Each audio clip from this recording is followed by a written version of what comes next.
Pablo Emilio Escobar गाविरिया Colombia के Madeline शहर का रहने वाला एक साधारण लड़का था, लेकिन आगे चलकर वही दुनिया का सबसे बड़ा ड्रग माफिया बन गया। उसका कार्टेल मेडेलिन कार्टेल 1980 और 1990 के दशक में कोकीन तस्करी का सरताज था। इसी कारण उसे द किंग ऑफ कोकीन कहा गया। एक और एस्कोबार ने मेडेलिन के गरीब लोगों के लिए स्कूल, अस्पताल और खेल मैदान बनवाए। वह गरीबों को पैसे, खाना और घर देता था। इसी वजह से बहुत लोग उसे रॉबिन हुड मानते थे। लेकिन दूसरी ओर वह अपनी ताकत बनाए रखने के लिए हजारों हत्याओं, अपहरणों और रिश्वतखोरी जैसे खतरनाक अपराधों में शामिल था। जज, पुलिस और नेताओं को खरीदना या मार देना उसके लिए आम बात थी।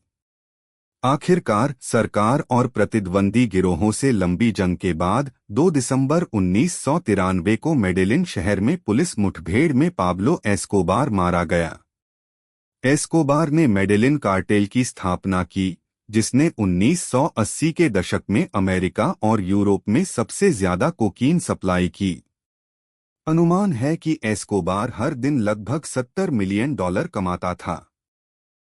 उसका साम्राज्य इतना विशाल था कि उसके पास अपनी लग्जरी हवेली हसिएंडा नापोल्स थी।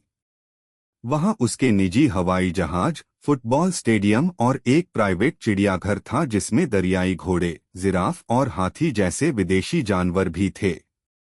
यह उसकी ऐशो-आराम की जिंदगी का प्रतीक था।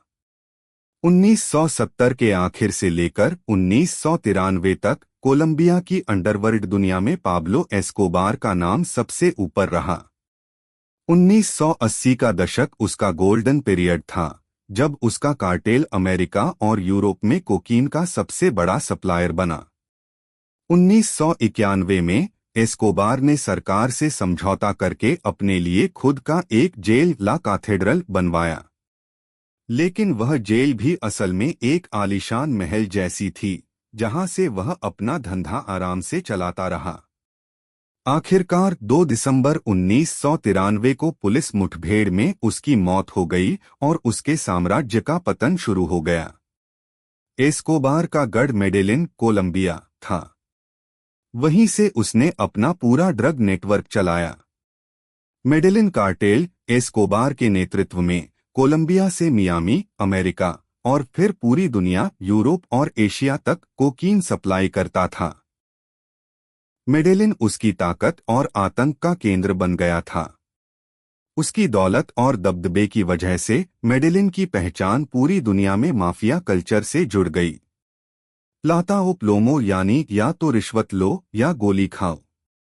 इस नीति से उसने पुलिस, जज, नेता और अफसरों को या तो खरीद लिया या फिर मरवा दिया।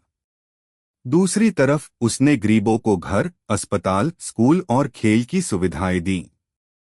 इस वजह से गरीब लोग उसे अपना मसीहा मानते थे और हमेशा उसके साथ खड़े रहते थे। यही दोनों बातें उसके साम्राज्य को बहुत मजबूत बनाती रहीं। अमेरिका और कोलंबिया की सरकारों ने मिलकर एस्कोबार के खिलाफ बड़ा अभियान चलाया। दूसरी तरफ उसके प्रतिद्वंदी गिरोह भी उसके खिलाफ हो गए। आखिर में 2 दिसंबर 1993 को कोलंबियाई पुलिस ने मेडेलिन की एक छोटी गली में उसे घेर लिया और मुठभेड़ में गोली मारकर खत्म कर दिया। उसकी मौत के बाद मेडेलिन कार्टेल का धीरे धीरे अंत हो गया।